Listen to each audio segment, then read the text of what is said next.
Над 270 надпреварувачи од повеќе градови во државата учествуваа на втората урбана Ротари Ран трка, што се одржа во Кочани, а чиј организатор е Ротари клубот Кочани Виница.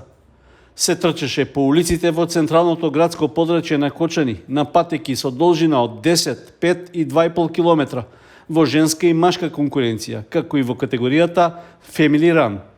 Првото место на 10 километри во женска конкуренција го освои Тамара Јолевска Попов од атлетскиот клуб Атомик од Скопје. Таа е минатогодишна државна првенка во маратон. Златниот медал и првото место во машка конкуренција пак му припадна на маратонецот Дарио Ивановски, кој е најдобар македонски атлетичар, двократен балкански шампион и кандидат за учество на Олимписките игри идната година во Париз. Преголемо задоволство ми е што трчав на овие улици денеска и можам да кажам дека оваа трка може да прерасне во грандиозен настан. Секако да дојде и уште појака конкуренција не само од Македонија, туку и од другите држави, да се направи јака конкуренција за да се остваруваат високи резултати. Патеката од 5 километри најбрзо ја истрчаа Анастасија Христова во женска и Григорио Никовски во машка конкуренција. Во категоријата Family Run пак признанија им беа доделени на Николчу Костадинов и Панче Саздов, кои трчаа со своите семејства.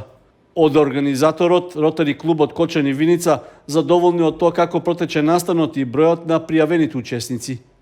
Па се надеваме дека наредната година ќе го прошириме меѓународен. За оваа година имаме најава за тркачи од странство, меѓутоа се уште не се пристигнати на стартот, се надеваме дека ќе стасаат. Ќе бидат доделени награди во трите категории, и тоа мажи и жени.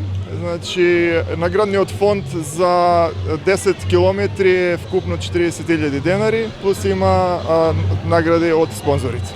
Најдобрите тројца надпреварувачи во секоја категорија освен медали и признанија добија и парични награди. Подршка во организацијата на Ротари Ран трката дадоа Американската агенција за меѓународен развој USAID, Фондацијата за локален развој од Штип и 20 приватни компании од регионот.